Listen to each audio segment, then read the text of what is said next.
Demandez-leur d'avoir des contrats avec eux, qui viennent mettre leur caniveau super résilient au climat, aux forces de résilience. Parlez-leur des contrats, d'accord? Et puis quand ils diront, puisque forcément ce sont les entreprises européennes, puisqu'ils ont la technologie aujourd'hui, et nous devons investir dans le capital humain congolais, parce que comme je disais, en termes de réalisation de soi, on a besoin de nos innovations. Mais avant que je crois que nos jeunes ingénieurs seront là, sont d'accord avec moi.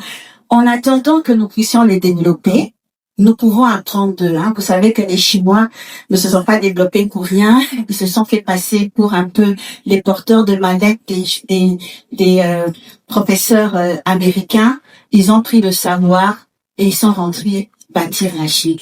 Donc, il n'y a aujourd'hui aucune honte à apprendre. Apprenons d'eux, faisons-le venir. Parlons d'industrialisation verte de la RDC, qui vient mettre des nouveaux terrassés, caniveaux, qui sont plus résilients au changement climatique. Et puis, bien sûr, forcément, ils vont nous demander comment on va financer cela. Alors, j'ai parlé des caniveaux, puis il y en a tout. Aujourd'hui, on a besoin d'infrastructures, on a besoin de industrialiser notre économie, on a besoin de produire. Appelons-les, travaillons ensemble pour ouvrir des usines. Et puis forcément, ils vont vous demander comment on va payer, comment la RDC l'habille, tout ça.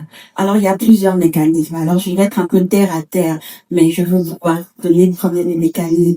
Alors, le premier mécanisme, forcément, dans ces contrats pour s'industrialiser, déjà, il vient bon, Franchement, si on a des contrats où eux, ils vont gagner de l'argent, vous savez, ils aiment gagner de l'argent. Et il est temps aussi que les Congolais apprennent à créer de la richesse. Le premier mécanisme, par exemple, ça peut dire, forcément,